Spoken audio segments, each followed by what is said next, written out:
Hello, नमस्कार, आदाब, सत श्री अकाल और अस्सलाम वालेकुम। मैं हूं मोहम्मद अहमद काज़मी, लेकर आया हूं आपका पसंदीदा कार्यक्रम ग्लोबल न्यूज। इस वक्त बड़ी खबर श्रीलंका की राजधानी कोलंबो से है, जहां भारी हथियारों से लैस फौजियों ने मुल्क के साबिक प्राइम मिनिस्टर महिंदा राजपक्षे को उनकी सरकारी रिहाइश से प्रोटेस्ट करने वाली भीड़ के हमले से बचाते हुए महफूज मकाम तक पहुंचाया है। राजपक्षे ने अवाम की तरफ से बढ़ते प्रोटेस्ट के दरमियान कल ही इस्तीफा दिया था। आज सुबह सवेरे प्रोटेस्ट करने वालों ने प्राइम मिनिस्टर के घर के दरवाजे को तोड़ते हुए इमारत में घुसने की कोशिश की, जिस पर सिक्योरिटी फोर्सेस ने खास कार्रवाई करते हुए महिंदा राजपक्षे को महफूज निकालने की कार्रवाई अंजाम दी। अल जजीरा ने एसोसिएटेड फ्रांस प्रेस के हवाले से कोलंबो से रिपोर्ट दी है कि प्राइम मिनिस्टर की सरकारी टेम्पल ट्रीज रिहायश गाह में जबरन घुसने वाले प्रोटेस्ट करने वालों ने आज सुबह 2 मंजिला इमारत पर धावा बोलने की कोशिश की, जहां राजपक्षे अपने कुनबे के साथ छुपे हुए थे। एक सीनियर सिक्योरिटी अफसर ने एसोसिएटेड फ्रांस प्रेस एएफपी को बताया है कि सुबह से पहले के ऑपरेशन के बाद फौज ने साबिक प्राइम मिनिस्टर और उनके कुनबे को महफूज निकाल लिया है। प्राइम मिनिस्टर की रिहाइश में कम से कम 10 पेट्रोल बम फेंके गए। क्राइसिस में घिरे 76 साल के लीडर महिंदा राजपक्षे को 1948 में श्रीलंका को मिली आजादी के बाद सबसे खराब फाइनेंशियल क्राइसिस का सामना करने और हफ्तों के प्रोटेस्ट के बाद कल मंडे को इस्तीफा देने के लिए मजबूर होना पड़ा था। तकरीबन 20 वर्षों तक श्रीलंका की सियासत पर हावी रहे राजपक्षे परिवार के लीडर महिंदा राजपक्षे के इस्तीफे को इस कुनबे के अचानक सियासी तौर पर कमजोर होने का साफ इशारा समझा जा रहा है। रिपोर्ट में कहा गया है कि आज सुबह सिक्योरिटी फोर्सेस के जरिए राजपक्षे को एक नामालूम जगह ले जाया गया है। कल होने वाले प्रोटेस्ट में एक मेंबर पार्लियामेंट समेत कम से कम 5 लोग मारे गए और तकरीबन 200 जख्मी हुए हैं। सिक्योरिटी अफसरों ने कहा है कि पुलिस ने हुकूमत का सिंबल समझे जाने वाली कॉलोनियल दौर की इमारत के तीनों दरवाजों पर प्रोटेस्ट करने वालों को रोकने के लिए आंसू गैस और हवा में वार्निंग गोले दागे। कल शाम रॉयटर्स ने खबर दी थी कि महिंदा राजपक्षे के इस्तीफा देने के बाद भी लोगों का गुस्सा ठंडा नहीं हुआ है। मुल्क भर में भारी हमलों के बीच प्रोटेस्ट करने वालों ने राजपक्षे कुनबे की मुल्क भर में मौजूद प्रॉपर्टीज को जला दिया है। राजपक्षे के सपोर्टर्स के जरिए मारपीट किए जाने के बाद गुस्साए प्रोटेस्ट करने वालों ने मुल्क भर में राजपक्षे खानदान और हुकूमत में मौजूद पार्टी के पार्लियामेंट मेंबर्स के कई घर जला दिए।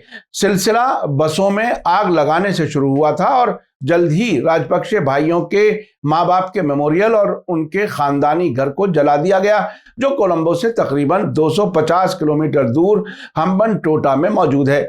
उसके अलावा 3 साबिक मिनिस्टर्स और 2 पार्लियामेंट मेंबर्स के घरों को भी आग लगा दी गई। इस बीच पूरे मुल्क में लगा कर्फ्यू वेडनेसडे 11 मई तक के लिए बढ़ा दिया गया है। प्रेसिडेंट गोताबाया राजपक्षे के भी इस्तीफे की मांग की जा रही है। मीडिया रिपोर्टों में बताया जा रहा है कि अब तक 12 से ज्यादा मिनिस्टर्स के घर जलाए जा चुके हैं। प्रोटेस्ट करने वालों ने कोलंबो में साबिक मिनिस्टर जॉनसन फर्नांडो की गाड़ी को एक झील में धक्का दे दिया।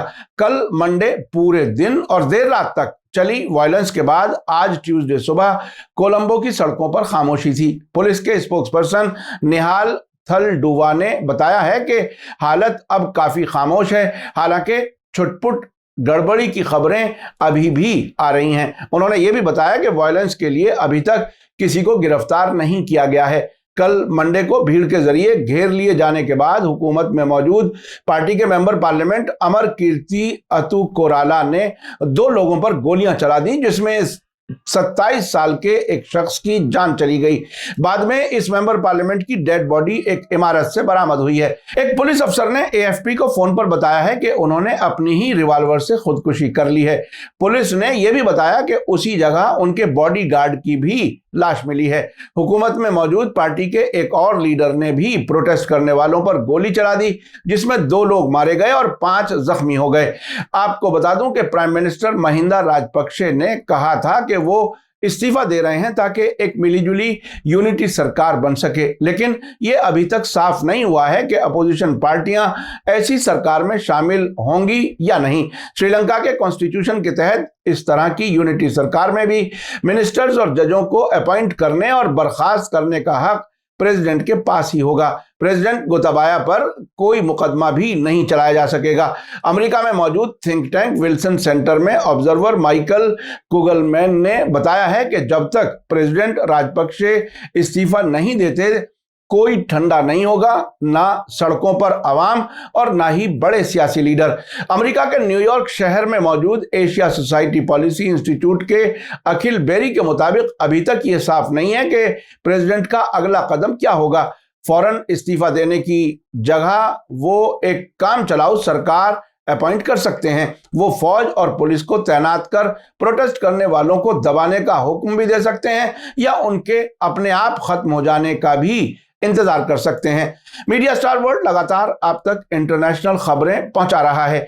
आखिर में आपको याद दिला दूं कि अगर आपने अभी तक media star world YouTube channel subscribe नहीं किया है तो सब्सक्राइब कर लें और घंटी दबाना ना भूलें। और अगर आप हमें फेसबुक पर देख रहे हैं तो हमारे पेज को लाइक करें ताकि हमारी हर नई वीडियो की खबर आपको सही वक्त पर मिल सके।